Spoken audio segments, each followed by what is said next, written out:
And good morning, my lovelies. I almost didn't make it back to the camera. I pressed the button to start the countdown timer, and it goes for a minute.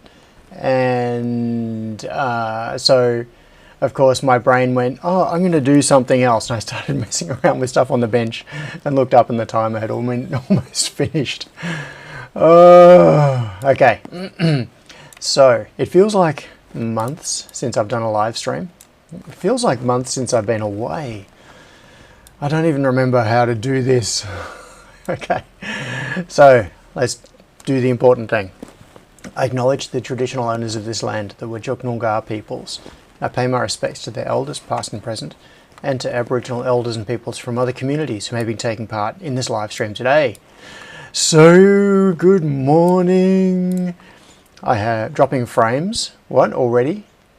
Okay, so the report in the YouTube, what? How is this happening already? This is annoying. It says YouTube is not receiving enough data. Why? I set the ATEM's data rate to 9 megabits a second, and it is trying to push out at 20 megabits a second. I think I need to upgrade my internet connection. Jerky McJerky frames. Alright, hang on. What am I going to do?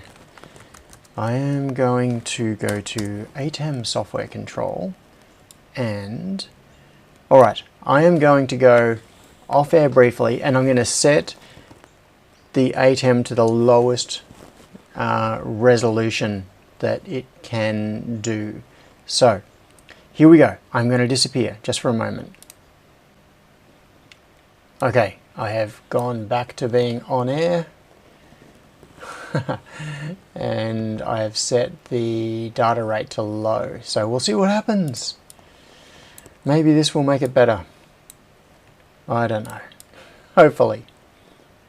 Let's see. So far nicer. Okay. Still doubt it's an ATEM issue, says Scott. Alright, so who do we have here? Looking at my list. Good morning to Don S. Jack's Tech. Michael Wise is here. Crispian is here, although Crispian is not here. And Crispian and Imi are at the racetrack today. Going round and round on the new racetrack. Austin, Keith H, Stephen W, Henrik, Paul Schultz, Tabraze. Hang on, has this started to go bad again? Not receiving enough data. Okay, I'm just going to push on. Scott, Sharky is here. Any Mules, Russell Rennie, Gerald, Ilix, Johnny Bergdahl, David Howes, Cassio, Tech Nebulous, and Mark Laguda. I think that's everybody that I've got on my chat list so far. Yeah, this is... Nope, gone shitty again. Yeah. I wonder if there is something on my network that is doing this. Of course, the answer could always be this. Unexplained phenomena. Alright, I'm going to have a look at my Unify network thingamajigamy. And I hate that I can't save the password for the Unify interface because of the stupid certificate setup on these things. That really annoys me. There's supposed to be a way that you can set a certificate, an SSL certificate I'm talking about, in the Unify controller, and then these untrusted certificate warnings go away. Okay, let's have a look. I wonder if I can, maybe I should see if I can dox myself, because that is the traditional thing to be doing. So, that particular device is, I don't know what device that is. AP deployment density may need improvement. All right. I'm going to come up to here and to here. And here we go. Let's try with the doxing. All right, so this is my Unify controller interface. And Tabray says, seems much better. Possibly the ATEM struggling to encode audio. I don't know. Let's have a look at the hourly thing. What's going on here? This will be because of the up 17.3 megabits per second. What I don't understand is why the ATEM is trying to push so much data, because I've got it set to low quality mode, which should be about 5 to 6 megabits per second, and it's trying to push 20. Even on medium quality mode, it's only meant to be doing 9 megabits a second. So it's trying the, it's trying to push more data than it should. No, I don't want to run a speed test because, it's the ATEM trying to, actually I wonder if text-to-speech is working. I've got it open, I just don't know if it's working yet. Here we go. We're about to find out. No. Yep. Okay. I don't know. But as you can see, I don't have a very high rate of downloads at the moment. The that 1 megabits a second coming down, that would be. This is because I've opened the YouTube Studio, and that'll be the preview frames coming back down. So I can't see anything in particular that is stomping on my network. I don't really like this this new view in Unify Controller. How do I see?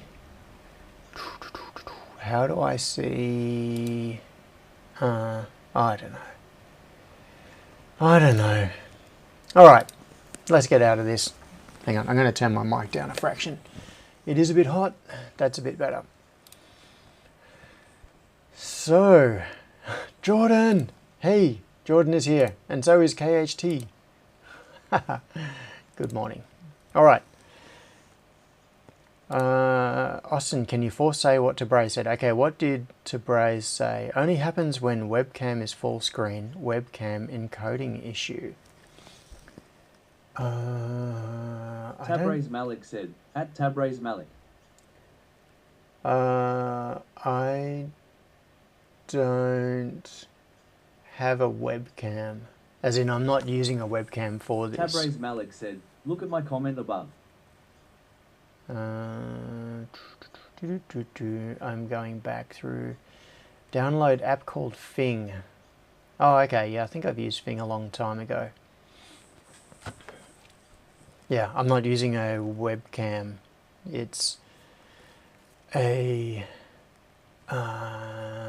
it is an ATEM which is doing HDMI acquisition and compression in hardware. At least it should be. So, yeah, see this. Oh, hang on. Why is it now saying 9 megabits a second upload when it was saying 20 earlier? Anyway, enough screwing around with this. Let's look at this. So, I'm going to now, so you know what happens? Yeah, front-facing camera, says Don S. Which is also an HDMI acquisition. I wonder if it's, no, I don't think it's that. Anyway, so, you know when people go away on holidays and they come back and they subject you to a slideshow? That's what I'm going to do. So, the reason I didn't stream last week is that I was in Cairns looking at things like this. And this sort of view. I'm not actually in this picture. I didn't take this picture either. This was taken by someone else that was on the dive trip that I was on.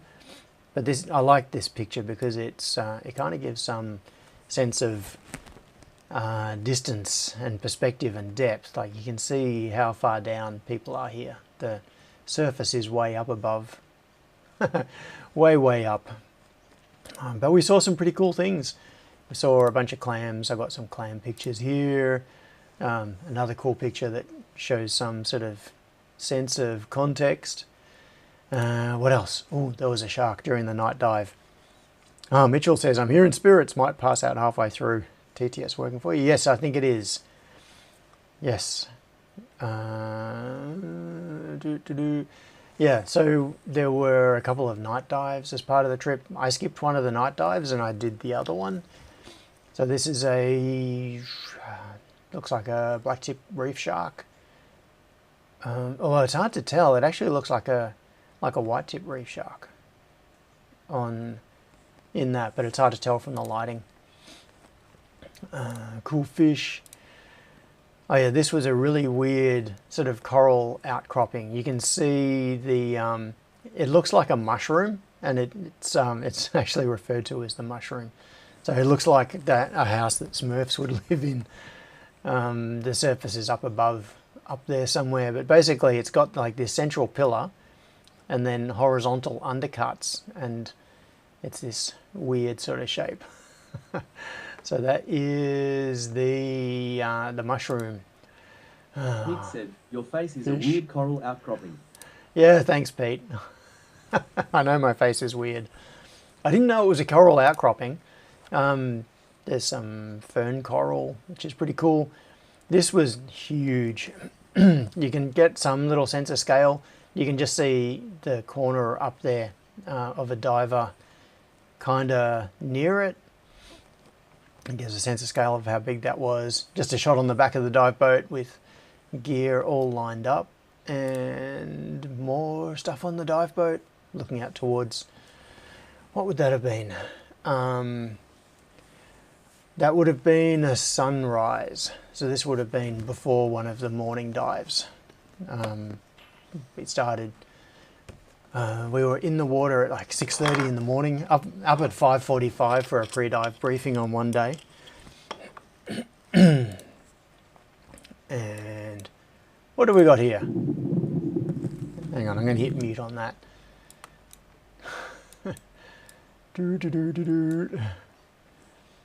Oh, that's kind of jerky, Cam.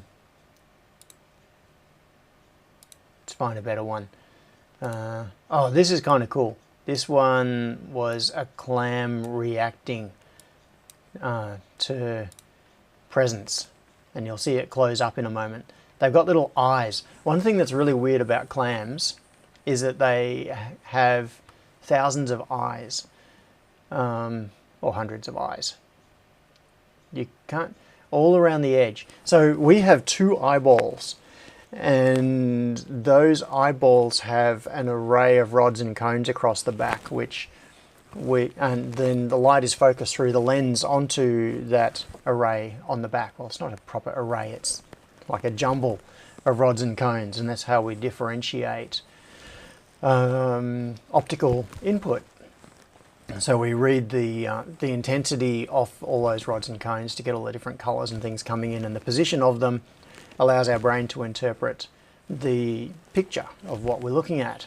And other animals have different schemes for visual reception or photoreception, and the scheme that clams use is they have thousands of little photoreceptors, each of which is kind of like an eye, and they are scattered around the perimeter, all around it. So they can see, but they see by picking up from thousands of individual receptors instead of 2 receptors, our 2 eyes, with a whole lot of rods and cones in them. So when you approach a clam, like if you come up close to it, it sees you coming up, and it'll then react by closing to protect itself. So that's pretty cool. Where's Nemo? Keith, you'll see Nemo in a minute, I think. What have I got here? This is pretty long video. I just grabbed some miscellaneous ones. There were a bunch of videos that people shared after the dive, different people that have been on the dive. This one's very, oh, that's me. Yeah, you can, that's me in the front.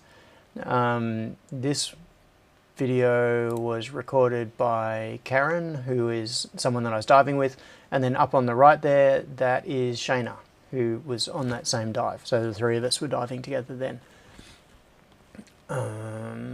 What else?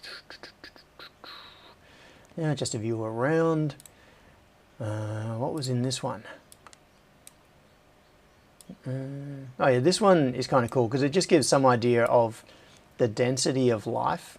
Like, look how many fish there are around here. So there's this little outcropping with a whole lot of coral all over it and all these different varieties of fish. And just in that field of view of like what is in that frame now, there are many, many hundreds of fish. Yeah, all around the front and all around the back of it as well. You can see there's a little school of fish off to the right there, taking off somewhere, and yeah, pretty cool. Oh, yeah, so here's a, this one is definitely a black-tip reef shark. Coming for a little cruise through, wandering past all the fish and ignoring them. Just coming for a tour.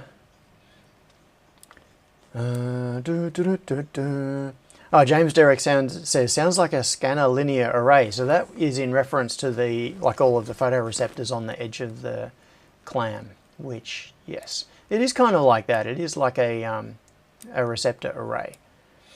Very similar sort of thing. So Keith wanted to know about Nemo. Well, here we go. Look, here's a clownfish hanging out in an anemone. So everybody's got to try saying anemone now and not say an enemy. What else? Anything interesting in this one? I don't even know what's in these. I just grabbed a bunch of different photos and videos. Oh, look, there's a ray. That's what's interesting about this one. There's a little ray going for a walk. They're like bats. Rays are so cool. Is there another one in here? Or is this the same video? No. Yes. I think it might be the same video. Yeah, I had it open twice. So you can see the ray down there going for its little undulating wander. Different one this time. Yeah, some of the camera is quite jerky as it moves around, but it's still cool. I'll give you the undersea effect. This is what it sounds like. You can hear all the bubbles from the breathing. What's this one? I don't know. Oh, okay, night dive with a shark. So, yeah, this was, I think Alex took this. So Alex is someone else that I was diving with. This is a, this was during the second night dive. Said, easy, an anemone is not an enemy. Yeah, so he was shining his torch at the shark as it swam along. Is this another night dive one? Oh no, this is another ray. Look at the ray holding its tail up in the air, being kind of weird. They don't normally do that. They're normally quite flat. It looks like it's bent in the middle. There's a turtle wandering around. There was a really big turtle called Brian who lives in a cave in one of these reefs that we visited. What was this? Oh, another ray. And I didn't actually get to see Brian in the water. I saw Brian while I was on the boat. I could see him out in the water, but I wasn't on a dive at the time. And Brian is like as big as a dinner table. He's enormous. Okay, last one. Oh yeah, just another shark shot. Going for a little cruise. These sharks were pretty small. Yeah. Anyway, that is why I was not streaming last week. Am I blocked in the TTS? Asks Henrik. Say,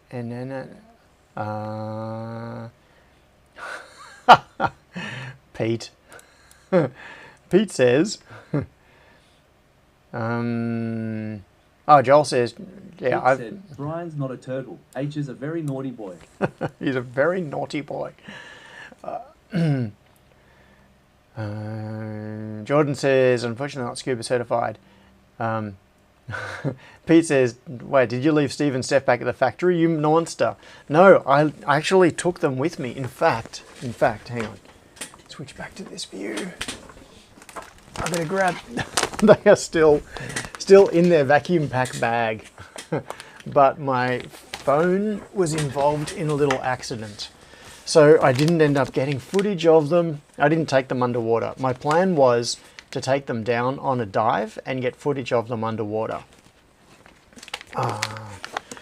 And I did not. All right, I'm gonna, oh, not that one. I want that one. Oh, there's the encoder that we'll get to in a minute. Oh, I forgot to turn this other camera on. Here we go. Next camera, activate. Well, that'll go away in a minute. Okay, here we go. I'm going to release the vacuum and we'll see if they reinflate or whether they're permanently squashed. No, they seem unharmed by their experience. They did go out on the dive boat, so they were on the dive boat with me, but did not go underwater because my phone was involved in a little accident. I had it in an enclosure and took it down on a dive, recorded a bunch of video, took some photos, and then the enclosure imploded. So my phone got drowned at 21 meters of depth. Which, no. If anyone's coming to the barbecue, I can show you the enclosure. I've got it here. But it is in the back of my car, and I'm not going to go and get it during the middle of the stream. I'll get it after the stream. And so it was fairly near the start of the dive. It actually happened at about 12 meters depth. And the glass on the front of the enclosure cracked and imploded against the phone, and then came loose. So it was basically just flopping around inside the enclosure, and the enclosure flooded, and my phone was in it. So the phone got flooded at 12 meters of depth. Scott Miller said, DIT, they get seasick. They may have, but they were inside the plastic bag, so so no damage done. And because it was fairly near the start of the dive, I thought, well, the damage is done. This was actually a bad way of thinking. It's probably cost me money by doing this. I didn't want to abort the dive and screw it up for my dive buddy, who was Alex on that particular dive. I showed you some of Alex's videos. And I said, check the settings cog in Unify and then internet settings. Make sure Smart Queue is off. All right, there's a clue. I am going to open Unify again and check Smart Queue. I will in a minute anyway, if it ever decides to open. Okay, where were we? Okay, back to the chat. So, yeah, so I was at about 12 meters depth, and we were only maybe 10 minutes into the dive, 10 or 15 minutes into the dive, when the housing imploded. And I figured, well, my phone is flooded now anyway, so might as well just continue the dive. So what I did was hold the enclosure face down, because it was the front face of it that had imploded, and that's where the hole was. And I used my regulator to blow air into the enclosure and trap like a big air bubble in it. So if I held the enclosure face down, the phone inside it was inside air, in this air bubble. The enclosure was open to the ocean on the bottom because the glass had collapsed, but still the air was around the phone. That was my theory. And it probably partly worked.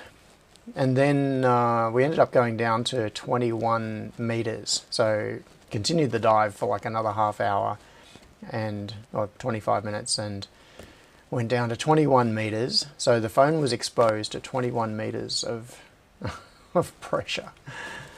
Yeah, Joel says phones are waterproof to a small depth. Yeah, it's an iPhone 13.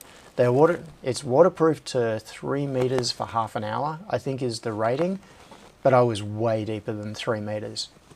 And for every 3 meters of depth that you go down, it's an extra atmosphere of pressure. So at 21 meters of depth, it was dramatically over the rating of the... it is buffering again. Switch the camera back to desktop. Okay, let's try this. Let's see if this makes a difference. Maybe it is having trouble keeping up with the camera. With the camera's HDMI out. That would be very strange. Yeah. So, oh, hang on. That's right. I was going to go back to settings. I am in Unify here.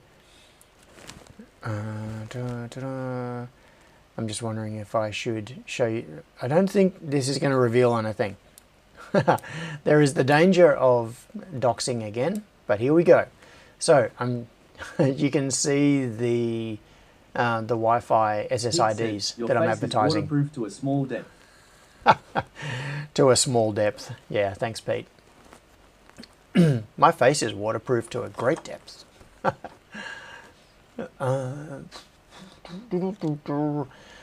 Now, what was that recommendation? Jack Stack said a rapid unexpected disassembly event. Yeah, that's what was happening. In fact, when it happened, it went bang. So Alex was sort of off to my left, and we heard like a loud clang noise. It sounded like an underwater explosion, and we both looked at each other going, what the hell was that? Like looking around and didn't know what it was. And it was only like a moment later that I looked at the phone and the enclosure and realized, oh, that's what happened. Go to internet settings. Okay, where are we? Internet settings. What am I going to... Oh, look, I'm revealing my external IP here. So everybody's going to be able to attack me. And what am I doing? Internet settings. Internet Smart Queue. All right, where is Smart Queue? Smart Queue. Am I blind? Do I go into the settings for primary? Internet menu on the left side. I'm in the internet menu. Oh, do you mean like down here somewhere? No, I am in the internet menu and this is what you see. I do not see any smart queuing. Unless can I go into that? Aha, okay, here we go. Maybe there's more stuff in here. Is there any smart queuing setting? No, don't see it. VLAN, oh, smart queues. Oh, it's advanced is set to auto. Here we go. Into primary smart queues. Michael, do not initiate the ping of depth. Okay, I'm going to go to manual. And smart queues is turned off by default. Joel says it's on. But is it on? It's not selected in here. DNS server auto blah blah blah. Download. Oh, hang on. It's got upload 40 megabits a second. Expected ISP speeds. I think this is actually 20. And I think it's a 50/20. I used to be on a 100/40. Run a speed test for me. All right, let's do a speed test. Where was the speed test? In here. Or do we do it? I can't remember where to do it. NBN is 100/20. It used to be 100/40 before it changed. Yeah, I have a feeling that my my internet connection is actually slower than that because the cost was getting a bit high. Auto, I'm going to leave that in auto, and you have unsaved changes. State. Okay, I've turned advanced back into auto mode. I'm going to go back to here, manage internet sources, load balancing. I don't want automatic speed test. I want to do a speed test manually now. Can I do that from the dashboard? Run speed test, here we go. Okay, pressing this button is probably going to be really, really bad. Yeah, as Jordan says, now is not a good time for a speed test. This is going to slam the network connection. So, okay, I'm going to do it. And while it's running, I'm going to mute myself and I'm going to have a little drink of water. So, let's go. Here we go. 3, 2, 1, go.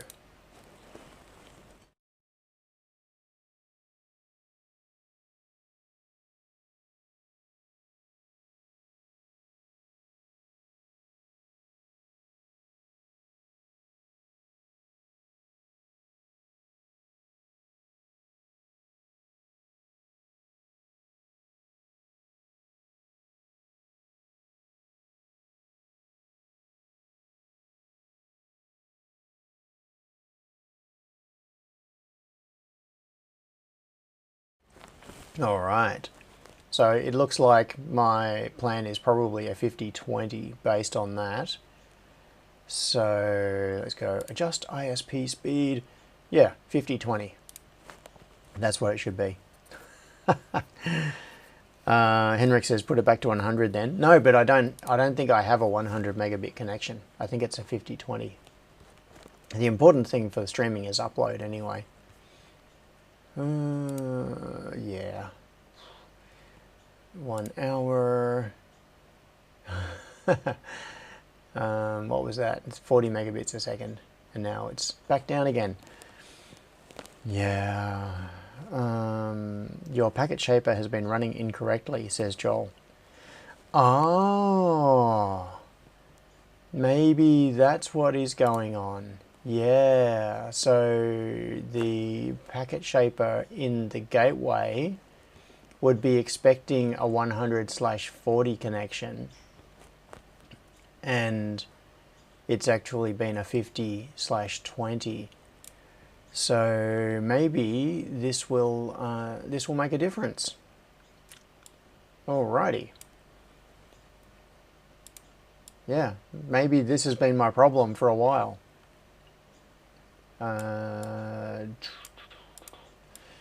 Yeah, packet shaping, screwing it all up. Okay. Joel says it's trying to put a watermelon through an eggplant-sized hole and you have a lemon-sized hole. Okay. You seem hole obsessed. And Jordan says the issue is probably on the ATEM side if it's trying to push greater than 10 meg. Well, right now the ATEM is reporting a data rate of 5.87 megabits per second. I don't know. I'm confused by it all. Oh, and now it's just starting to say, yeah, YouTube just started to complain again about bit rate.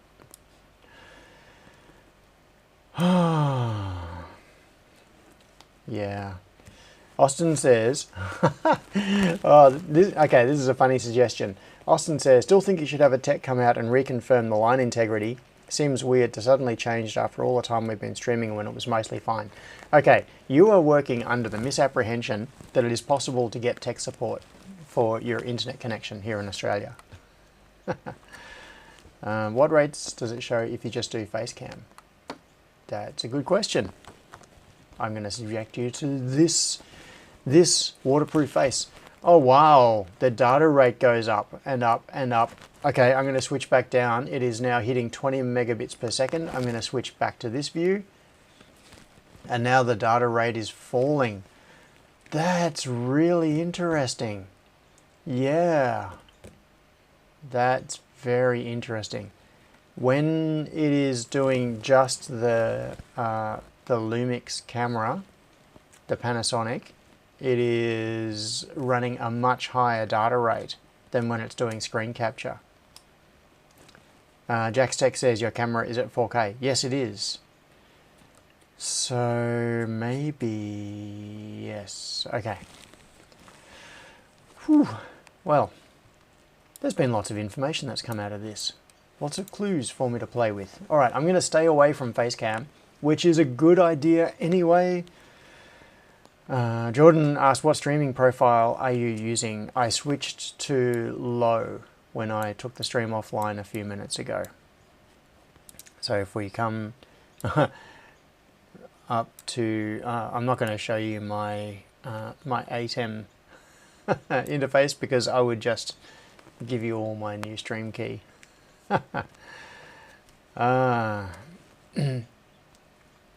Okay. The other face cam worked good, says Henrik.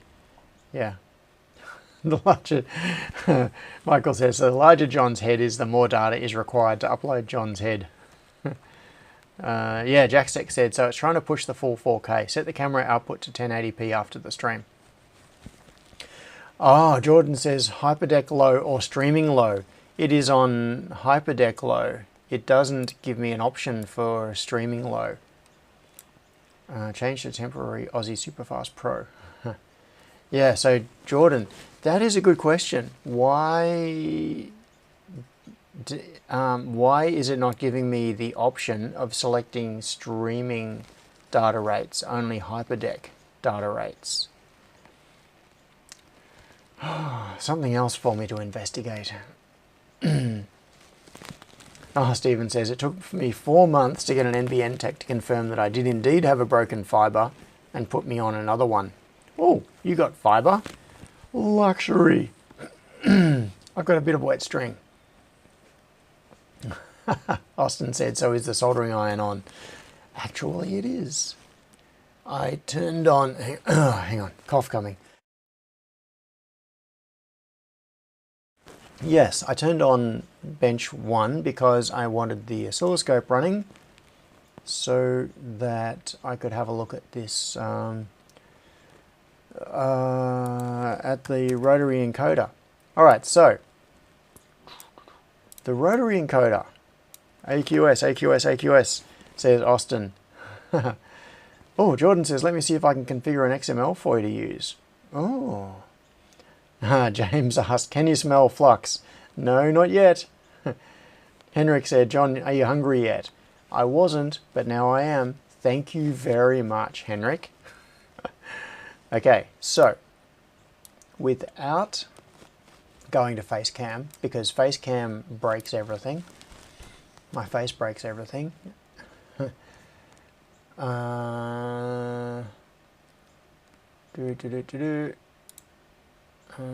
Okay, so what I want to look at today, now that we're 40 minutes into it, is this, which is what I was trying to do 2 weeks ago when I rage quit and gave up on the stream because I could not get it to work. Just looking at my data rate now. Oh, it's now gone to 20 megabits a second again. Oh, because this overhead camera is another Panasonic. So why is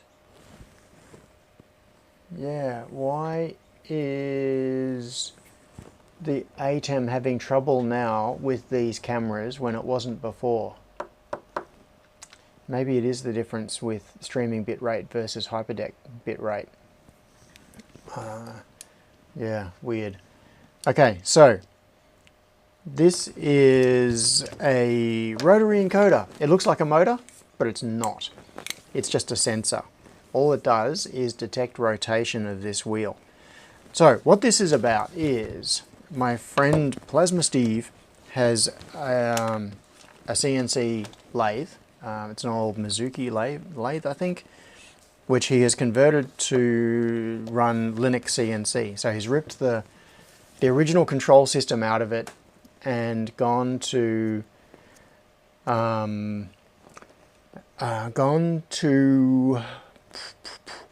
am I saying? Brain totally misfired. Yeah, so it had the original control system, and which was a, what do they call it? A conversational control system.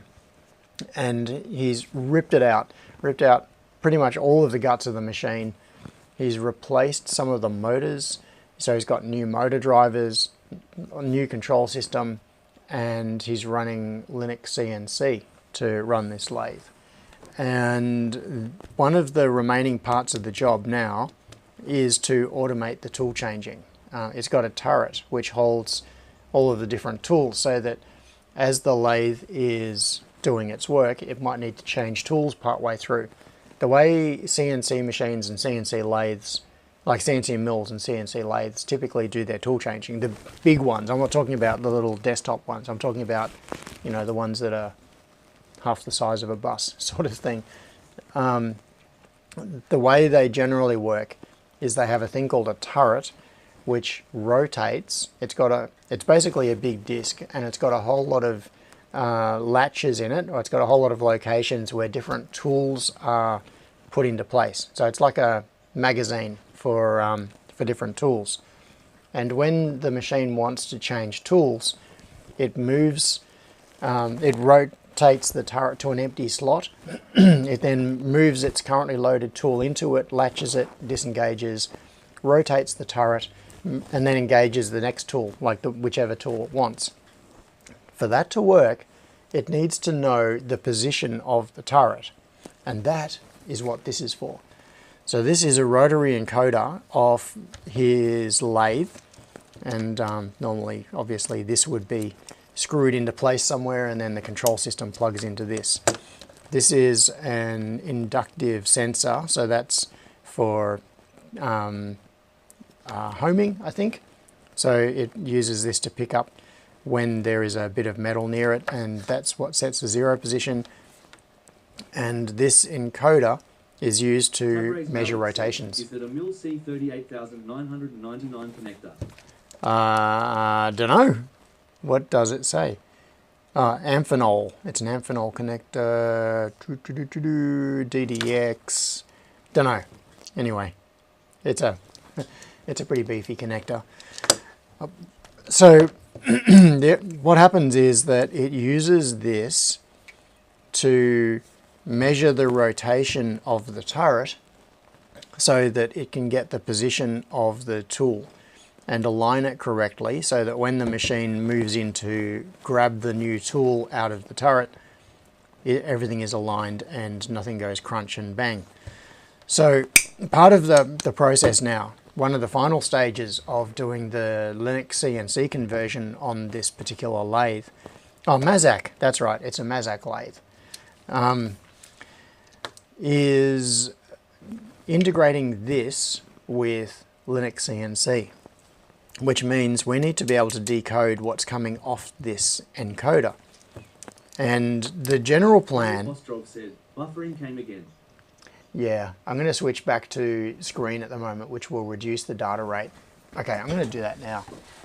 Let's do this. This will reduce the data rate, and hopefully the cache will start to catch up. Okay, so the way this encoder works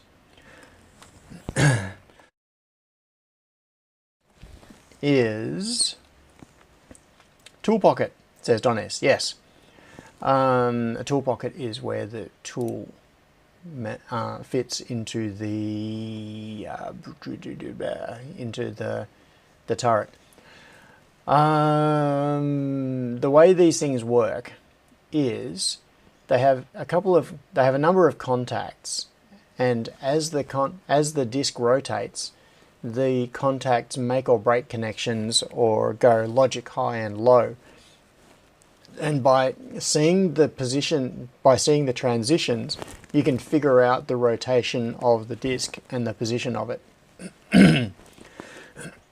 Connector is green, must be mil-spec, says James.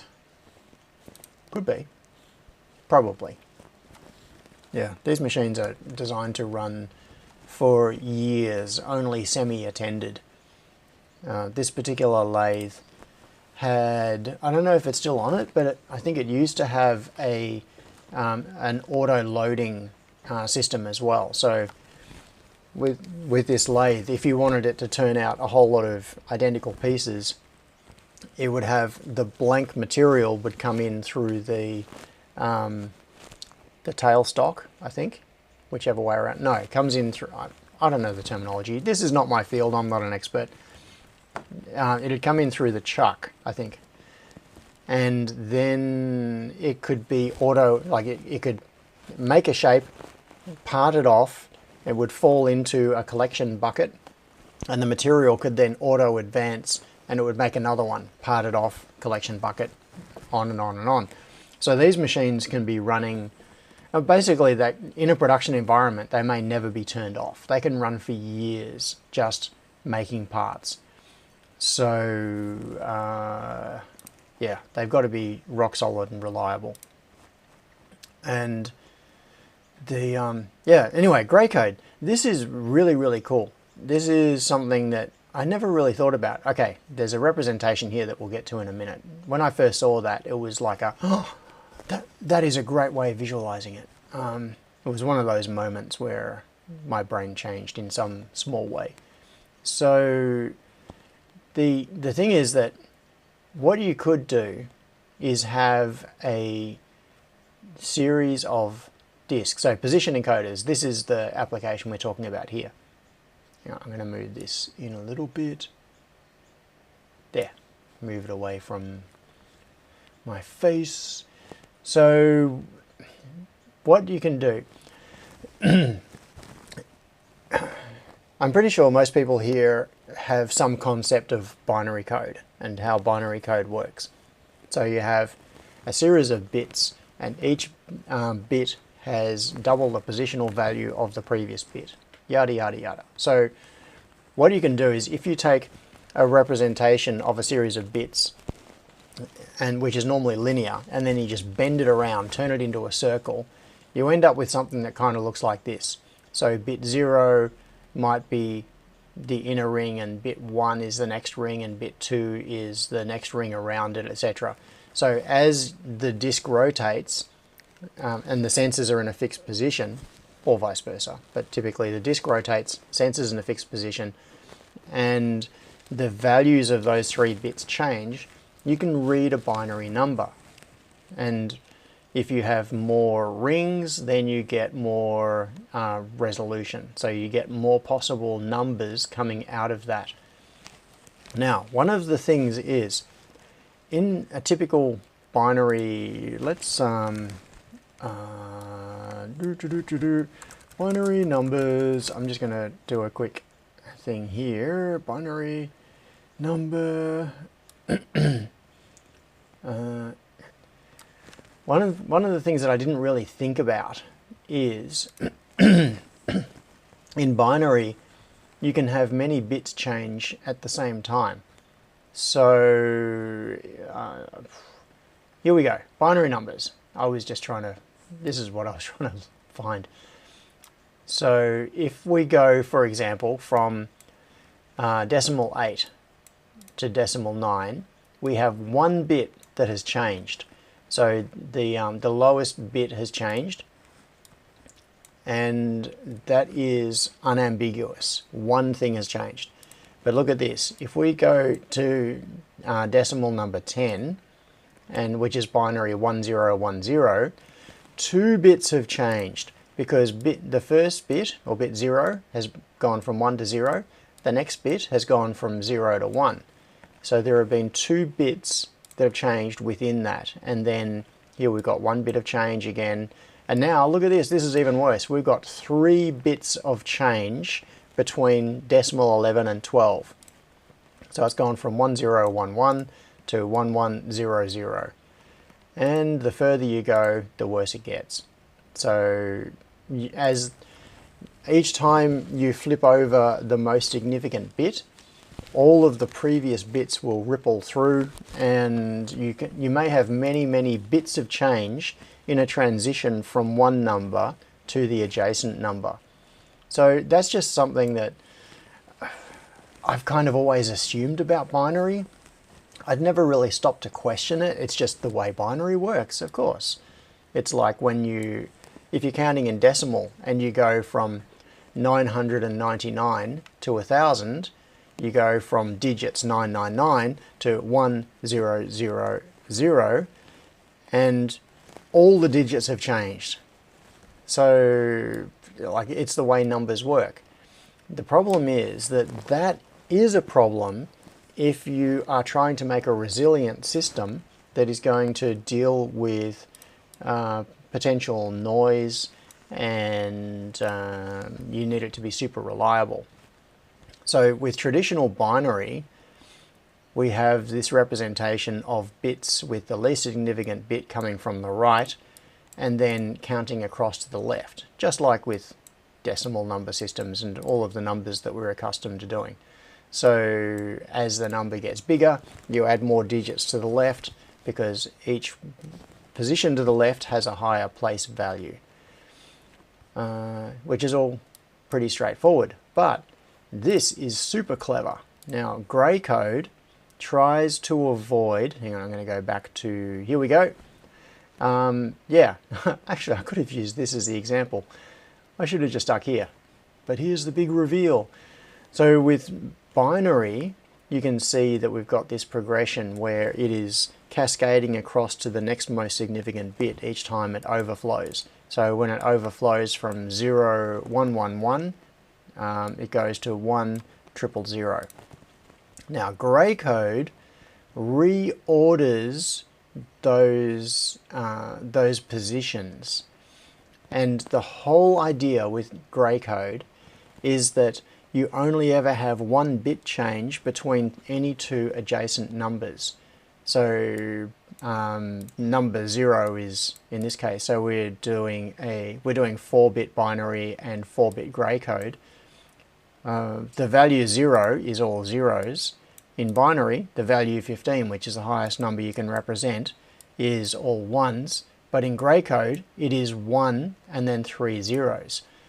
And the value for that in binary would be 111, which is a decimal 15, is actually decimal 10. Now, what is going on here?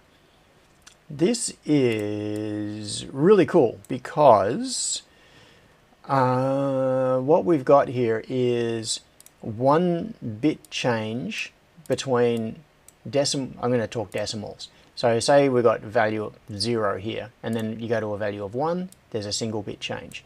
And then we go to a value of 2, there's a single bit change. Value of 3, there is a single bit change. And you notice that these are swapped. So the binary versus grey values here are swapped between 2 and 3.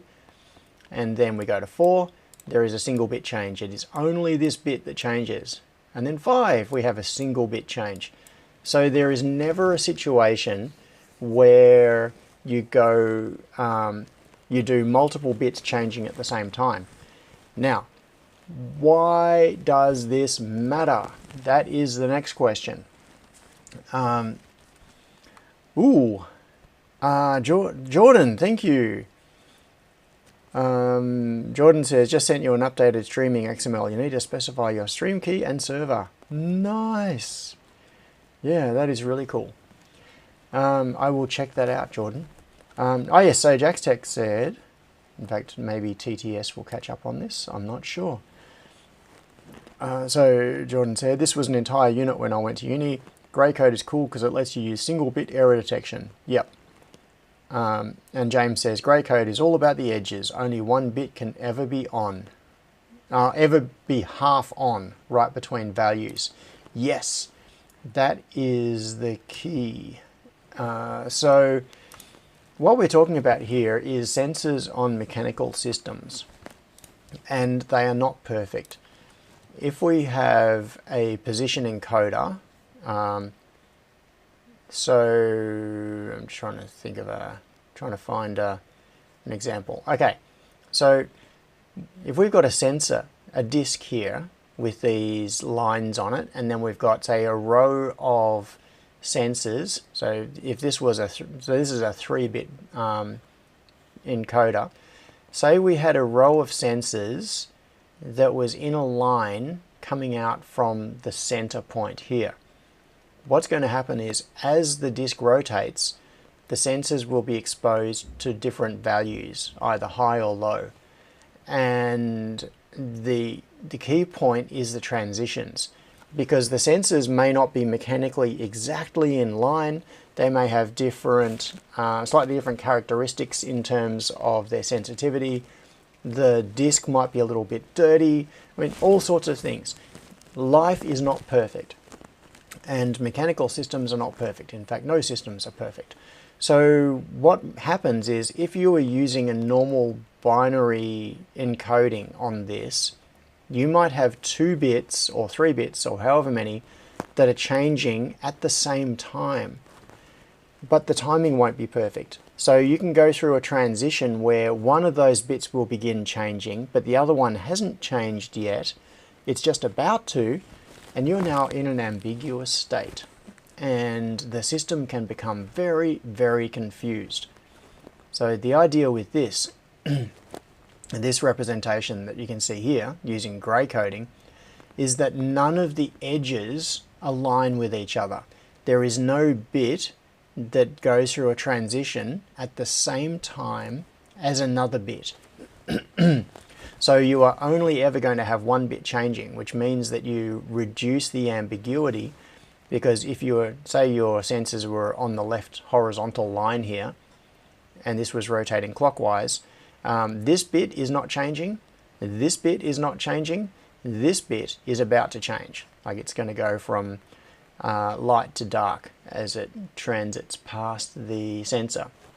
So you will have one sensor that is going to change its value. So the value that you get coming back out of it is going to go from 1, 0, 1, depending on which way around it is, but, to 1, 0, 0, or vice versa, you know, depending on the encoding and which is logic high and which is logic low. Whatever it is, doesn't matter. Yeah, so that is the fundamental basis of grey code type systems, and the reasoning behind it, to only have a single to only have a single bit transition at any of these, on any of these edges. And it also helps with direction determination, because it makes it really easy to see if you're counting up or counting down, which is kind of a side effect of just the error correction thing. Now, this is, hang on, I'm going to open this because it looks so cool. Hang on, no, I'll open that in a minute. First, I'm going to show you the number system representation, because this is, where did it go? Was it down here? Or was it back? It must have been back near the top. Oh yeah, here we go. So this, grey coded along the number line. This is a very interesting representation of the values. And you can see here the value goes low, like it's, yeah, it loops like this. You see how it's all sort of interwoven, and then a big one. It's kind of fractal, actually. It well, not quite, but it gives the impression of being fractal, because if you zoomed out, this would just keep zooming out and out and out, and the shape would just keep replicating itself. So you see this big loop that's over here, that is like a meta transition to these two. There are these two little transitions here, and then this transition is a meta transition across these two, and this one is a meta transition across these two little ones. Yeah, and this one that you can just see part of, if we zoomed out, all of this would double again, and then we would see a big meta transition across two of these transitions. Oh, the mathematics is so beautiful. Sometimes maths is beautiful. It is a binary fractal, says Jack's Tech. Yes. Yeah, so when I saw this, I just thought, yeah, this is a really, yeah, I don't know what to say. It's, it just really tickled my brain. And with how pretty the representation of the magnitude of the values is, and the way the transitions happen like that. So this is an abstract representation of the number system, or of the values that are being represented by, what is it, 1, 2, 3, that's a 4-bit. Well, this would have been a 5-bit if we use this, but up to this point, if you ignore this line, said pseudo-fractal. Pseudo-fractal, yeah. It was, yeah, 1, 2, 3, it's a 4-bit grey code, and then this bigger one would be the 5th bit. Now, keep this shape in mind. You see this as an abstract representation of the magnitude in the number system. And now, look at the physical representation. This is so cool. Where? I had it here. It was here. Oh, maybe it's further down. Okay, look at this. So, if we zoom in on this, you can see this is the sensor disk, and you can see the same structure. It's like, and in fact, if you go back to the bit table, which we will in a moment, you can also see it there. You can see the pairings that are grouped together so that it builds up this fractal tree.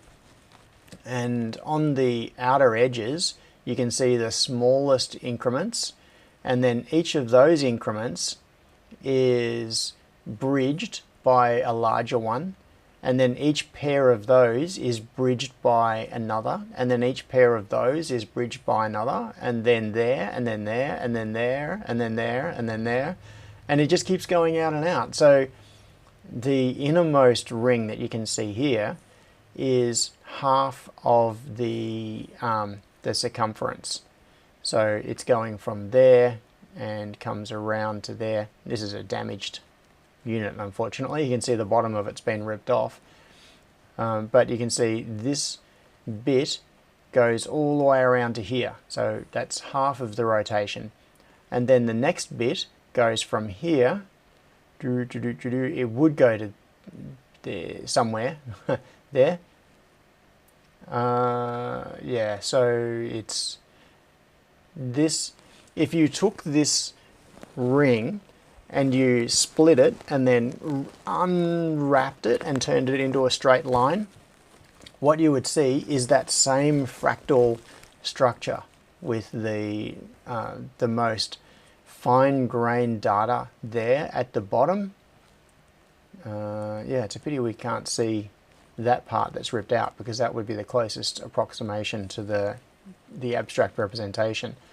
So we've got the tiny little bit transitions here, then we've got the bigger bit transitions, etc., etc. So when you see that as a physical representation of a grey code sensor disk, then when you see, I'll close that. Yeah, and then you see You see that, and you realize it's the same thing, just looks different. Yeah, very, very cool. All right, what's going on, chat? What are you all talking about? Michael says, it looks like the garden edging at a French cafe. Yeah, so the French are into binary fractals.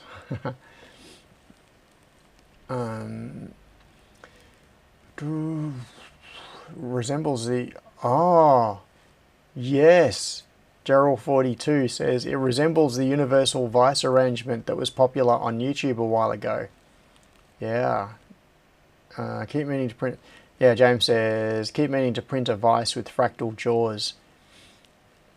The tool rescue vid of repairing an old universal vise was excellent, all those small parts. Okay, this is a cool thing. Fractal vise. And yes, we're chasing squirrels. For those of you who haven't seen these things are super cool. 3D printed fractal vise.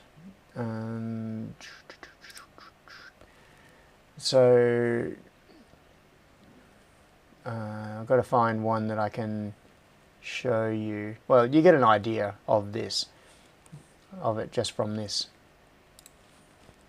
The idea here is that with a normal vise, so a normal vise is like a 1-bit vise. It's got the two faces that just move in parallel to each other. But by doing it this way, what you do is you have the two faces, and then each one of those has, this face here has two faces mounted on it, and then that subface has two faces, and then that has two faces. So the end result is that you end up with this edge which can deform to follow the shape of an object, and you can clamp it in the vise, and the vise adjusts itself to fit around whatever the object is. Hand tool rescue on YouTube, says James. Yeah, there have been a few good videos about them. So these are not a new idea. They've been around for a long time, and there are some there are some old ones.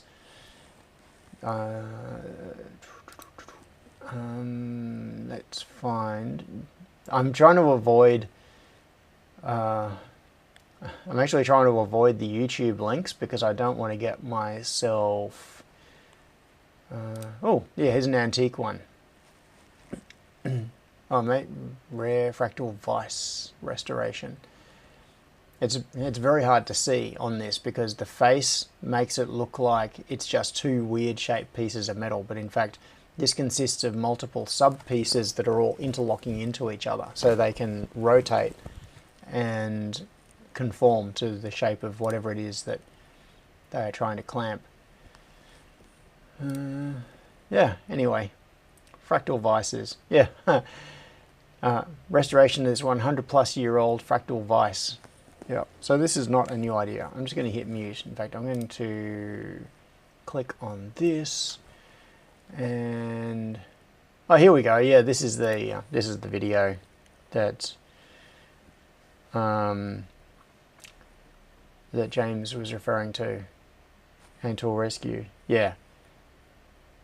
So I'm not going to play too much of this because I will get myself copyright banned.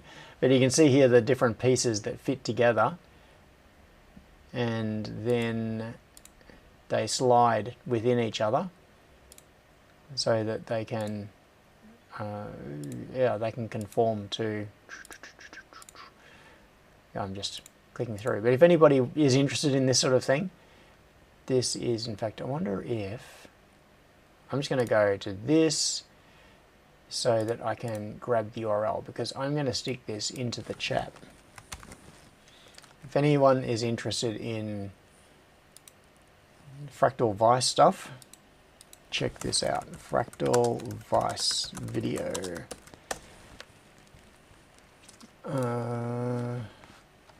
Oh, ball bearing vise, says Henrik. A ball bearing vise. I don't know if, hang on, let's see. Stay informed, make more. Let's see. Let's see what a ball bearing vise is. Ball bearing vise.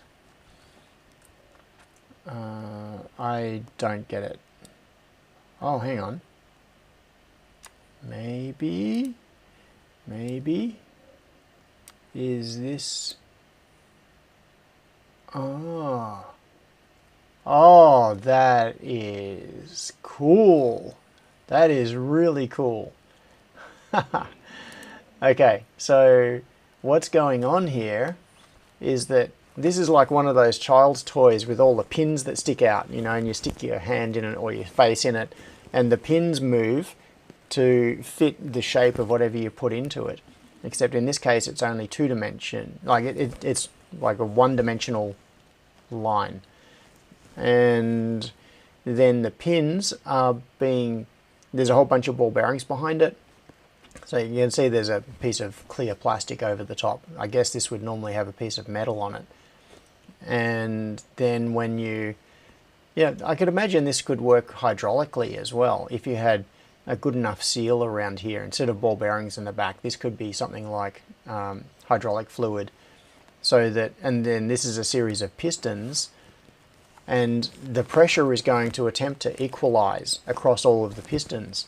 So if you have an oddly shaped item that gets pushed into it, it's going to push these ones back, which is going to compress the ball bearings or the fluid behind it, which is then going to push this one forward until all the pressure equalizes across those faces.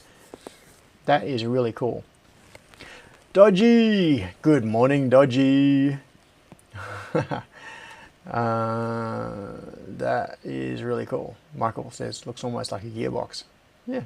To me, it actually reminds me of a lock with the plungers in a lock mechanism. Oh, a few people have come along to the chat. So Dodgy, Mr. Fix-It is here. Pete, who was insulting me earlier, is here. James, Joel, and Mitchell, of course. Guru, the Guru has come. Dodgy, Celtic Beast, DIY in the Ghetto, Peter Oakley, 4-pot caliper, says Don S. Yeah, Scott says big pile of ball bearings are a fluid. Yeah, they kind of behave in a fluidic manner, particularly if you can minimize the friction between them so that they can really flow. Yeah, basically the smaller the ball bearings, yeah, not necessarily. But yes, enough ball bearings in a space like this should behave very similar to a fluid. And if you apply pressure in one location, that pressure should be transferred through the ball bearings, and they should adjust their positions and flow to fill that cavity. Dodgy says the balls would need to be strong enough to stop them crushing and not moving. Yep, that's right. James wanted to know, could you grip a grey encoder in a fractal vise, or would the recursion hurt? I think it would hurt. Donis said 4-pot caliper. Yeah, so this is also the principle used for car brakes. So if we have a look at brake caliper 4-pot, I'm going to see if I can find a representation of how these work, how they work. There's, yeah, not very good things, not very good examples here. Yeah, 4-piston brake, that's another YouTube thing. So yeah, you have a series of pistons that are joined together behind the scenes. So you've got the pistons that push into the disc of the brake, and they are all joined on a common hydraulic fluid line. So when you apply pressure to one, it applies pressure to all. And if one of them meets a resistance and pushes against it, that prevents it moving. That force is then applied and equalized across all of them. So you have 2 or 4 pistons that are going to be pushing against each other, and the pressure will be equalized automatically. It's kind of magic and kind of cool. I love learning about the way these things work. But not too hard.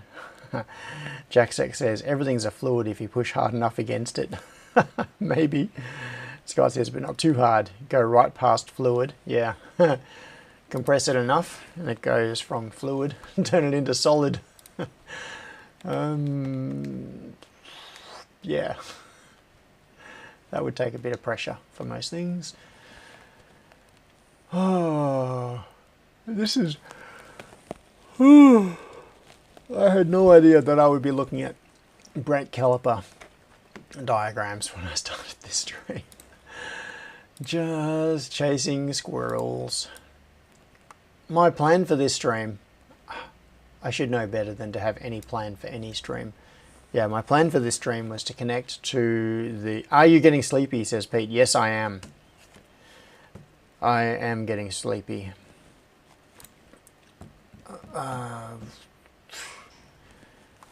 Why? I don't know.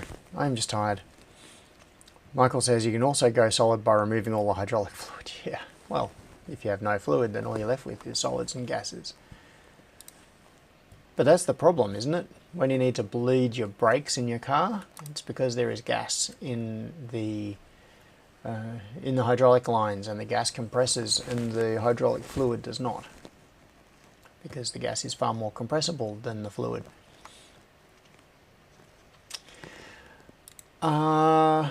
Okay, so this is actually what I had been intending to get into.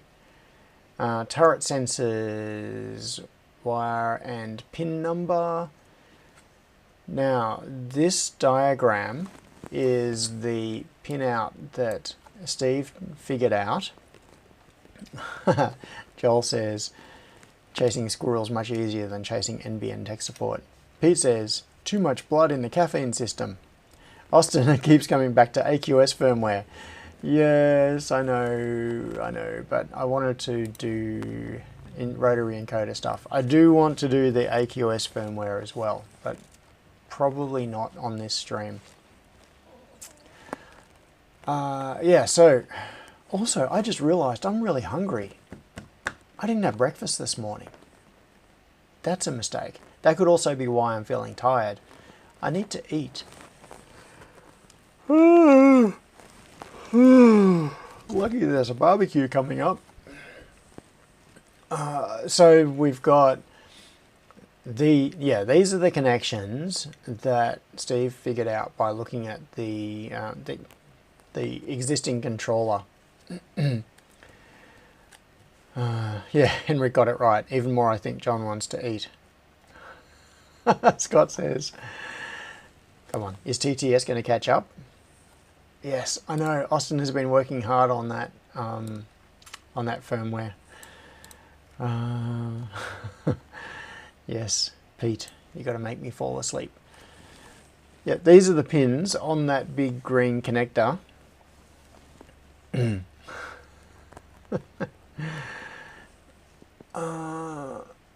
For the encoder. So FT, OL, TCL, blue, black, sen, brown, sen. I actually don't know what these mean. I mean, I recognize this word. It says purple, and this one says red. Pin number. Okay, so the plug itself has labels on the pins, but the pins aren't numbers, they are letters. So pin A on that big plug is the purple wire, pin H is the red wire, and so on and so forth. And presumably plus 24N, I don't know why the N is there. Negative? Can't be plus 24 negative. Is purple. So this sensor is designed to have 24 volts supplied to it from the control system of the lathe on the purple line. And then we've got FT 1, 2, 3 and 4, red, orange, yellow and green.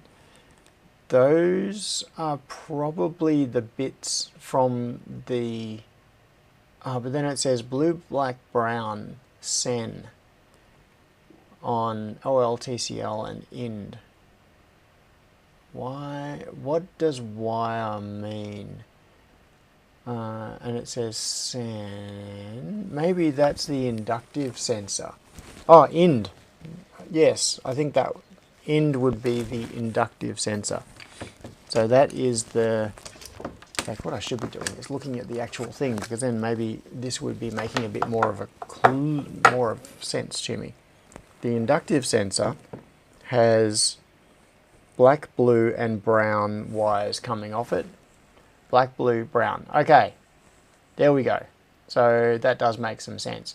So blue, black, brown, which is OL, TCL and IND, it's marked as. I don't know what that actually means. What is OL and TCL? No clue. I can guess that IND means inductive sensor. So probably if we apply power to the sensor on blue and black, my guess is black would be ground, blue is probably 24 volts going to the inductive sensor, and then brown is the value coming back from it. That might give us some the ability to read the output of that inductive sensor. I don't know if it's like an open collector sensor or if it drives directly, like it might have a drive high, drive low in it. Don said brown is normally the 24. Yeah, okay. Brown would normally be 24, but in this case, brown is labeled as IND. I might be able to get some information about this sensor as well. It doesn't have any markings on it that I can see.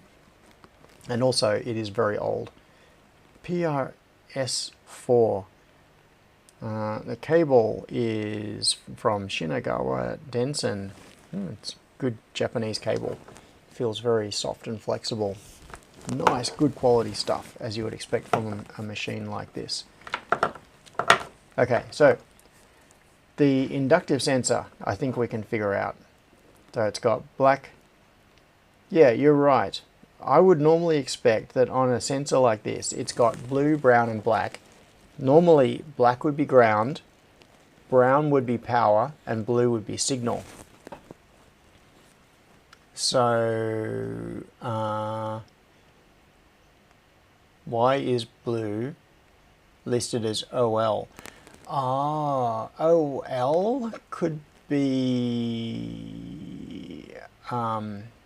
output low? I don't know. Blue 0 volts. Oh, it's a standard. Okay. Henrik says brown is plus, blue is negative, and black is out. Black TCL. All right. Blue 0 volts. Blue is negative, blue 0 volts. All right, I am going to, where am I going to do this?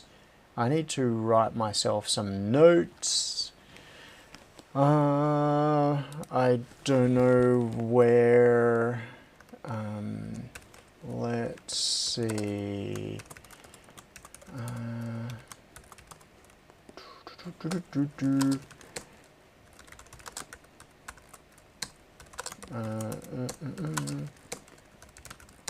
All right. I'm going to write myself some notes in here based on what you're all saying. Notes.md. All right, let's start by bringing this over here and that in there. So what you are saying is, I'm going to say OL D blue inductive sensor, so blue negative, and TCL, I don't even know what the OL and TCL mean, but we're just going to go with it. Black inductive sensor signal, and then IND, which is pin H, brown inductive inductive sensor, probably plus 24 volts, given that the rest of the system is 24 volts. Henrik said also some sensors have white as well, which is output as well. Blue is 0 volts. Yeah, okay. Brown is normally the 24 volts. So it seems that there is some consensus that brown should be the plus 24 volts. And I don't know what TCL means. In fact, I'm not even sure where Steve got these labels. It might well be that he's got these from the other side of the control system, because there is the existing control system plugs into that big connector that we saw earlier. So these labels might be the signals from the control system point of view. And IND, I could imagine IND is the power supply to the inductive sensor, and OL could be output low or whatever. Alright, so apply power with PSU. It should consume a few milliamps. Found, James says Linux CNC signal names, found the headers but no matches.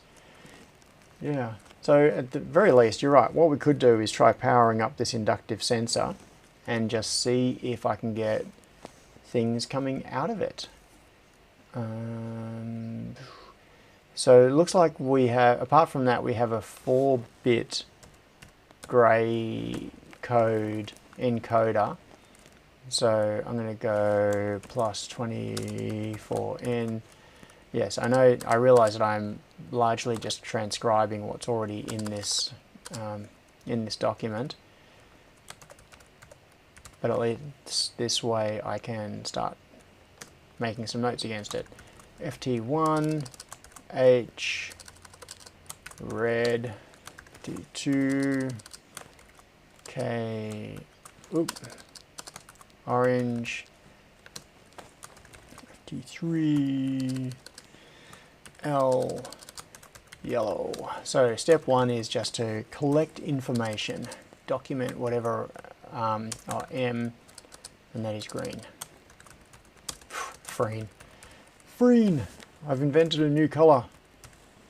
It's halfway between green and Fred. OL, yeah, and then I22 is on pin N. Cable color is black. So I'll say 0 volts question mark. And here, just based on the, I'm pretty sure that's confident. I'm pretty confident that is 24 volts in, but let's, I'll put a question mark against it. And I don't know which bits these are. So presumably these are bits, the 4 bits of the encoder. Usually max output is 100 milliamp on these sensors or below, so put current limit to max 100 milliamps if you test it. Yep. Thanks, Henrik. Don said M, not H. H is below. Aha. Okay. That should be M. Yes, you're right. I misread it. So that is pin M is red.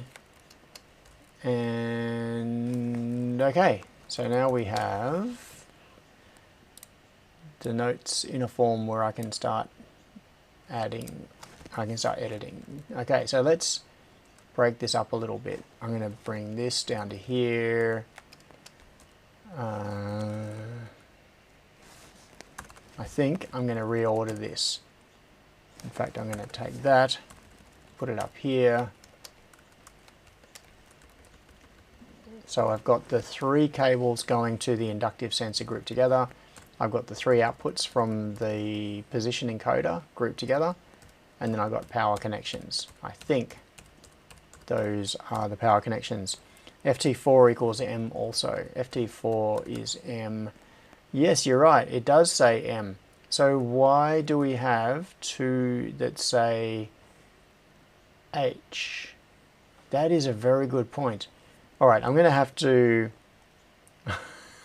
Scott says inductive sensor is on the pins. Dope. Yes, it is. Yeah, anyway, I can verify all of this because I can just look at it. I have the thing right here. So I've started by transcribing the notes, but I can always verify the notes. Oh, yeah, I can see the things. Which way is it? I'm holding it upside down. So let's see, for example, which are the ones in question? So red is one that is in question. That goes second row, right-hand side. That is, oh, I need better light or something in here. A, B, C, D. That is J. So red is actually J.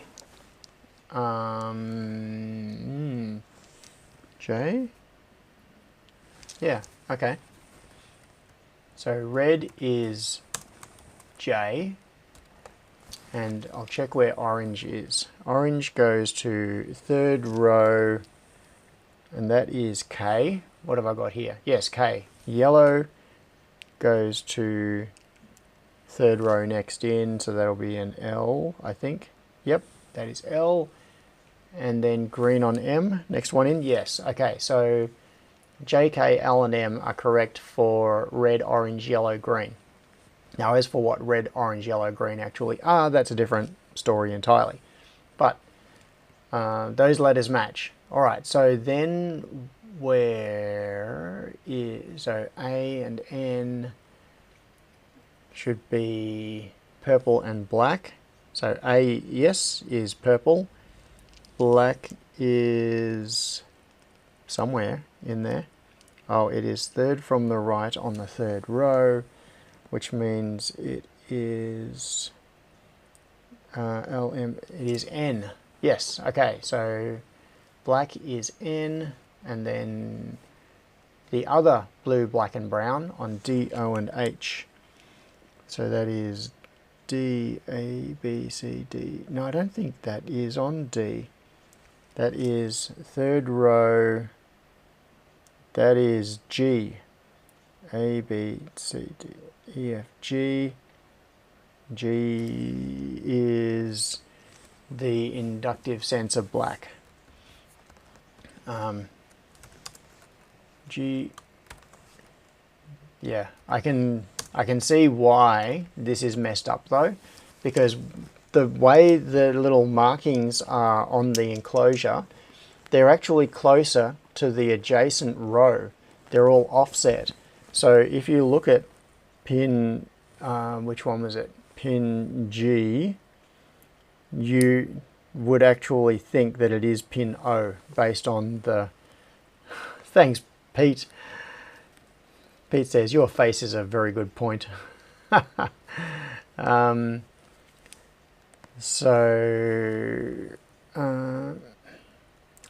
Oh yeah, it actually is upper and lower case. It starts with uppercase, and then once it gets to Z, it's what does it? Oh, yeah. Anyway, no, it is very hard to see. So then, brown is on. It is really X, WX. It's underneath. Y, Z. It's on Y. Brown is on Y. Yeah, you just about need a microscope to read the things on here. And it's uppercase Y. that's almost at the end before it switches to lowercase letters. Why didn't they just put numbers on here? I don't know. That would have been easier. Because then you could just count across. Oh, Joel says, so what's the plug number? Mil-spec plugs have a great guide with pictures to the labels. Ooh, okay. It is an Amphenol DDK something. 28 to, no, that's probably like a production Amphenol DDK. And there are standards for where these voltages should be. That's even better. Let's try Amphenol DDK. I don't know if this is going to come up with anything useful, but maybe it will. Nope, that is not what it looks like. Nothing like it. Amphenol. MS. It's kind of like one of these. Mil DTL. DDK. It's kind of like one of these, but with far more pins. How many pins does it have? So it goes to 26. Where is Z? TUV, WX. Why is Z there? WX. Where is Y? It's like it's UV, WX, Z. It skips Y. What the hell? Amphenol DDK 28-3. That it says 28.2 on the thing. Okay, Amphenol DDK 28-3. That could be it, but I'm curious to see what a 28-2 looks like, because it actually has 28.2 written on it. Tell you pins, the type of material. Look on the left, there is a connector that looks like that. Amphenol.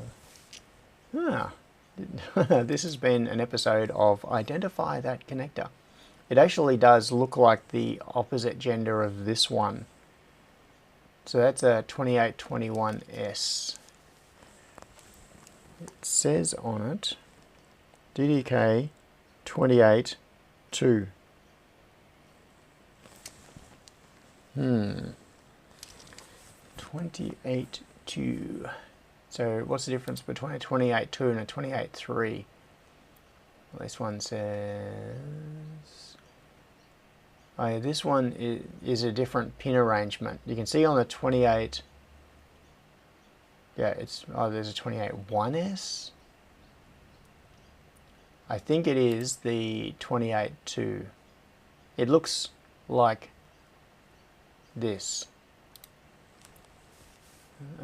Let's see what DigiKey have to say about it and how many millions of dollars these connectors are. $100 per connector. Yes, we are definitely in the realm of mil-spec parts here. Jacksec says, sure it's not a 28.1. It might be. It says 28.2 on it. I can't see a dash in between. It's 28 and then a space and then a 2 is actually molded into the thing. And this, it looks exactly like the opposite gender of this. A, B, C, D. Yes, and even the numbering screw up matches. Look at this. Hang on, I'm going to see if I can zoom in so you can see this picture. Look at this lettering. A, B, C, D. So we can all do our alphabets. A, B, C, D, F, G, H, G. It skips. A, B, C, D, And also, you see here, look at this, A looks like it is associated with this, but it's actually this one. So the labels, I've got to sneeze.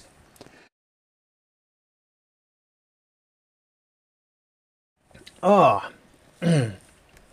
oh, Joel says, check your Discord. I can't post a link. Okay, I will open Discord while we're looking at this. But yeah, you can see that it skips. That's probably to avoid ambiguity. But you can see it goes A, B, C, D, E, F, G, H. There is no I. It then goes to J, K, L, M, N.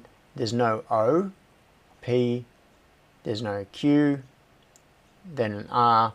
Then S, T, U, V, W, X. No Y. And then it's got a Z. So it skips a few letters. And then it goes to lowercase. So it's then A, B, C, D, E, F, G, H, J, no I, K, no L. Yeah, so I think what it's doing is skipping the letters that could be ambiguous, like a lowercase, a lowercase L could look like an uppercase I. And so what they do is they skip the I on the uppercase and they skip the L on the lowercase. So it's all about disambiguation. But the end result is that we have some strange markings on here. But having this diagram makes it easier for me because I can see where is it? A, B, it's like the mirror image of it. I can look at the letters there, like there, and I can see the back of the connector, and it matches. It's a direct one-to-one correlation. So, for example, you see this one in the top right, which is marked A, and then if we come to our list over here, A is top right corner is purple on here. I can see the purple wire going into it. So this will actually help with figuring this out. All right, so the inductive sensor brown wire is this one here, which is lowercase g. Okay, so brown is lowercase, come on, why aren't you working? Lowercase g. Okay. Now, black, the inductive sensor black wire is going to the second row in the middle, which is uppercase G. Okay, so that's correct. So it's got uppercase G and lowercase g. And then the blue one is third row up on the right-hand edge. It's this hole here, so that's lowercase a. So that one should be A.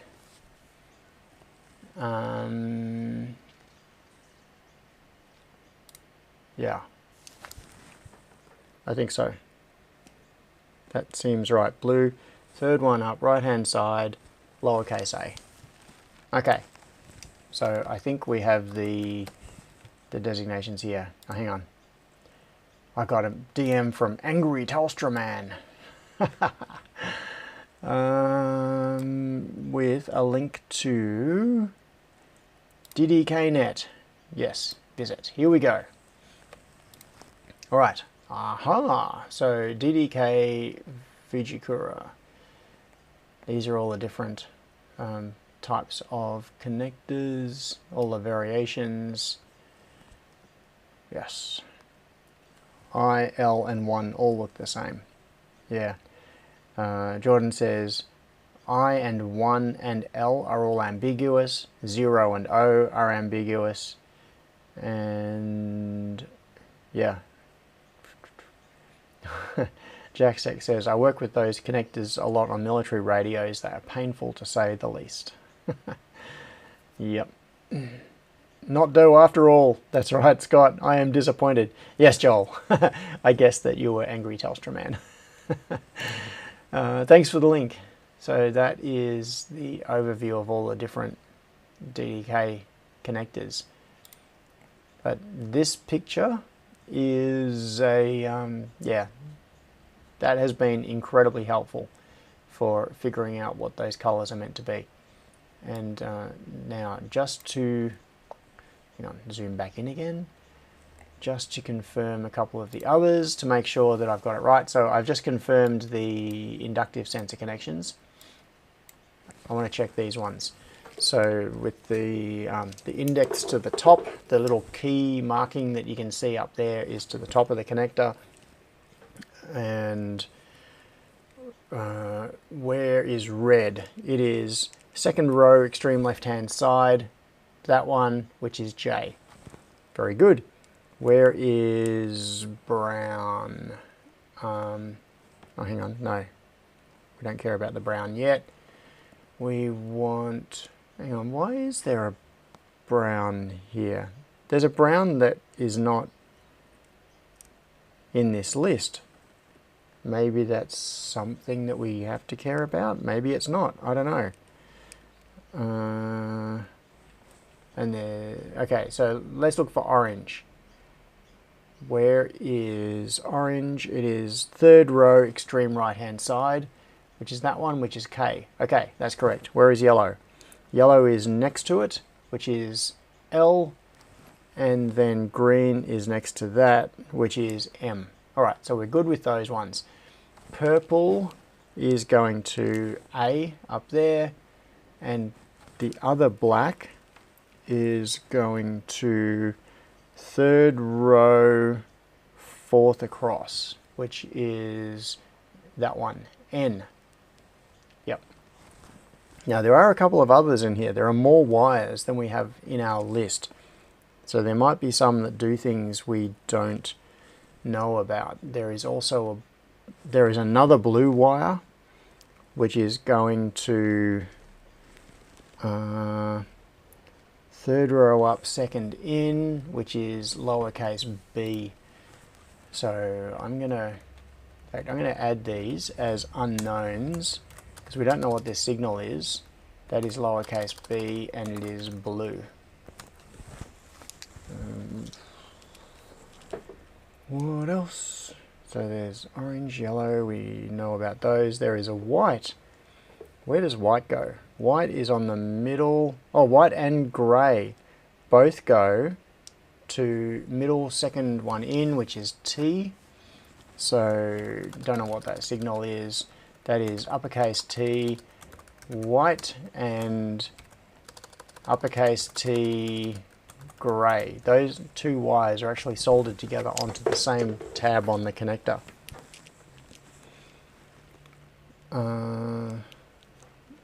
Now, what else do we have? There's blue. Yeah, we've got blue. Do we have blue on there? Oh yeah, blue on B. That's right. I figured that one out. There are two blues. What? Oh no, that's the other. Sorry, that's off the inductive sensor. There is also a black. There is a red. Do we have red? Yes, we do. So red is going to R. No. Red's going to J. Yeah, okay. And then there is a brown going to H. Do we have anything on H? No, we don't yet. That's another unknown one that is not accounted for. So second row, second from the left is H, and that has brown on it. Right, and we don't know that signal. H, brown. Alrighty. So we have a number of unknown on here. Inductive sensor. Oops.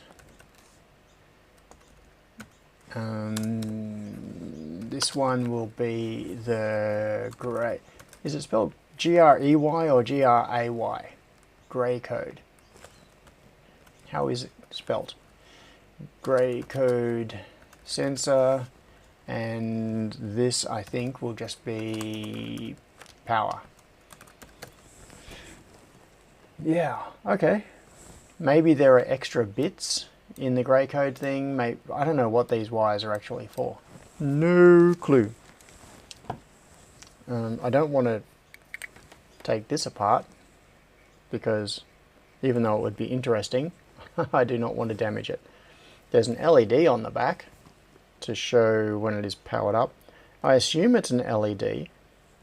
The thing is that this lathe, this like the Mazak lathe that this came out of, how old would it be? It's probably, like, just at a guess, it's probably 40 years old, something like that.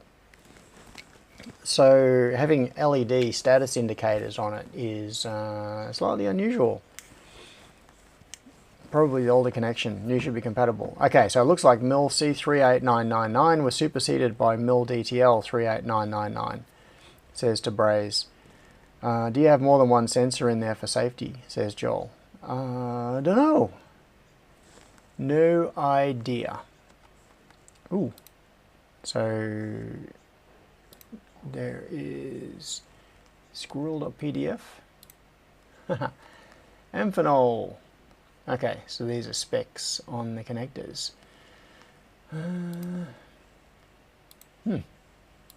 Groovy. Might be a neon, possibly 24 volt AC power supply.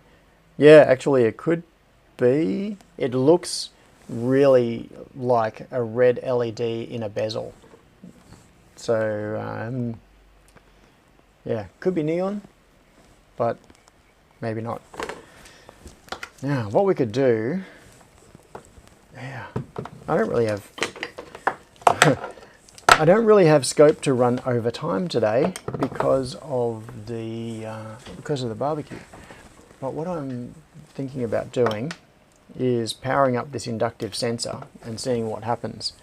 However, I now have this problem that if I switch to the overhead camera, the data rate is going to go up and the stream may turn to crap.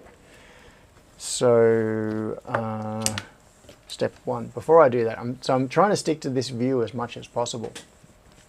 So step one is I'm going to try putting alligator clips into these, and I'm not showing you this because I'm trying to do it off overhead camera.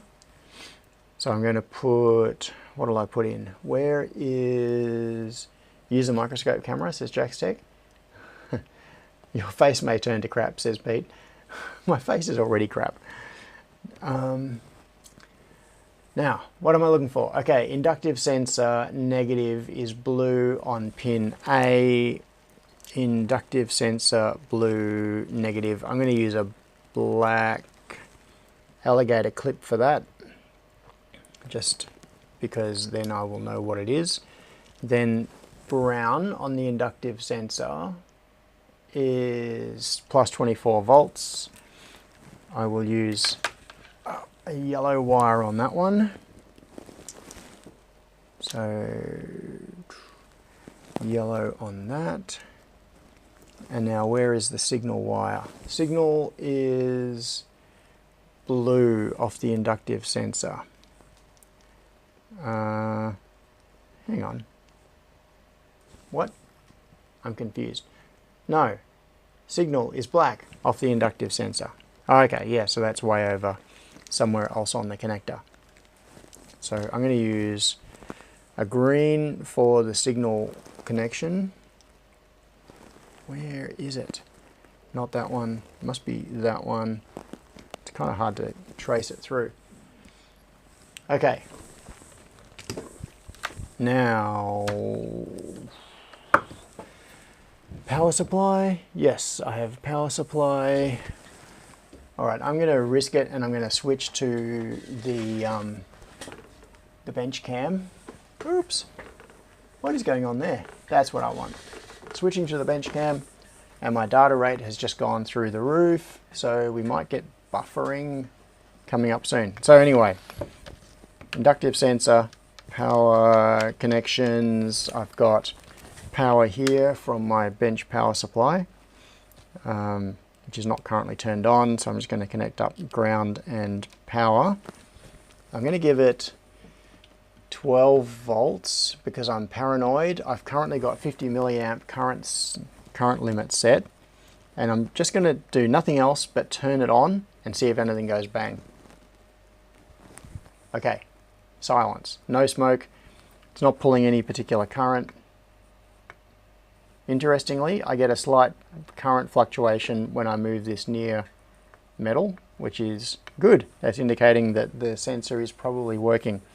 So if I may need like a pull up or something on the output. I'm just going to connect that to there, that to there.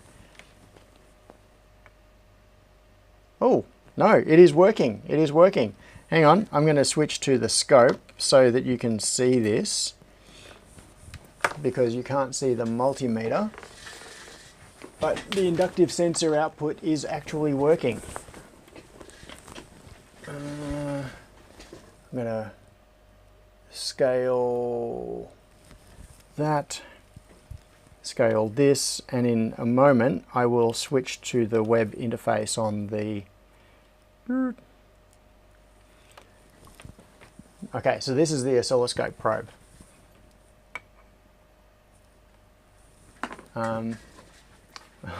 It's kind of weird. It's got a... Yeah, it's probably because my time base is very strange. But what you can see is... Okay. Okay, I'm going to come back to here, which is going to drop my bit rate at least, and reduce the buffering. Can't see the multimeter that has ability to display on screen. I know, I know. Now, what am I going to do? 192 Rigol web control. I want to pull up web control. Here we go. Okay, so this is the live view from the scope right now, and you can see there is some waveriness in that, but essentially it is wavering around 0, and I think if I put a bit of filtering on that, that would just stabilize. So now if I grab that sensor and watch what happens when I move the sensor close to a chunk of metal, it does that. So I'm now, when I move it near it, I get the 12 volts output. So I'm feeding this sensor off 12 volts right now. So that's what I get when it's near metal. That's what I get when it's not near metal. And I think what's happening is that it is kind of floating. I may need maybe like a weak pull down resistor or something, or some kind of an RC network filter on it. But in any case, the inductive sensor seems to be working, and the connections that we have derived seem correct. So that's a little win. That's cool. Go to 18 volts. Oh yeah. OBS web source. Yeah. Go to 18 volts. All right. So I'll zoom out a little more on the scope, and I'm going to go to 24 volts. Okay, so the scope is now supplying 24 volts. Oh, not the scope, the bench power supply. And if I move that closer, it does that. So you can see the output goes to 24 volts when it's near metal, and when it's not, it's dropping down. So yeah, in any case, even without any form of filtering or smoothing or whatever, that is... yeah, look at that. That is perfectly distinguishable. We'd be able to determine the state of that sensor by reading that. Feed it through a transistor or something. Can you add 4 probes, one on each of the FT lines? Yeah, so that is maybe something for another day. I'm just looking at the time here. Yeah, that was my plan. That's why I was wanting to connect all of this up. But yeah, fractal oscilloscope. Well, I can't see anybody pulled up outside yet. It's 12 o'clock. Normally at about this time people start arriving for the barbecue. So I may have to go, but let's go back to overhead cam. I'm going to turn off power there. Unplug these because it's different power connections. And take that off. Just disconnecting everything basically. All right, I'll get power supply out of the way. And what I want is plus 24 volts and ground onto this. And then I want outputs from the, well, from at least one of the bits, preferably several of the bits, ideally 4 of the bits. And we can see them on the 4 channels on the scope. All right, where is, looking at my list of colors, I22N black 0 volts question mark. Okay, so N black, oop, goes that way. N is third one in on that side. It should be that one. Oh, Keith is here. Awesome. Okay, I am not going to keep going on this much longer. Maybe I'll do it like as a live thing at the barbecue. And now, positive. Where is positive 24 volts? Purple on A, which is up here. Okay, so with those two, we should now have power to the encoder. And now I'm going to pick just one of the bits. So, like orange, where is orange? Orange is over there. Is that the orange one? It's third row down. I think it's that one. Okay. So hopefully this will not make it go boom. I still have the 50 milliamp current limit set. All right, so we want ground on here. We want power on here. And on the scope, I'm going to connect it to common ground, connect it to the signal. I don't know which bit this is. No idea. All right, here we go. I'm going to switch back to this view and turn on power. Oh, that bit has gone high. Okay, I'm going to turn the sensor and we'll see if it changes state.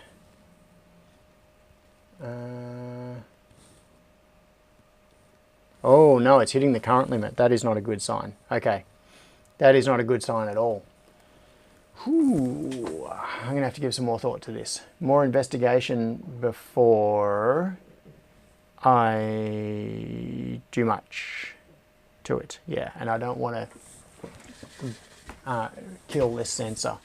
So, and I don't want to be rushing through this now when there are people that are going to be arriving for the barbecue. So I'm going to wrap it there.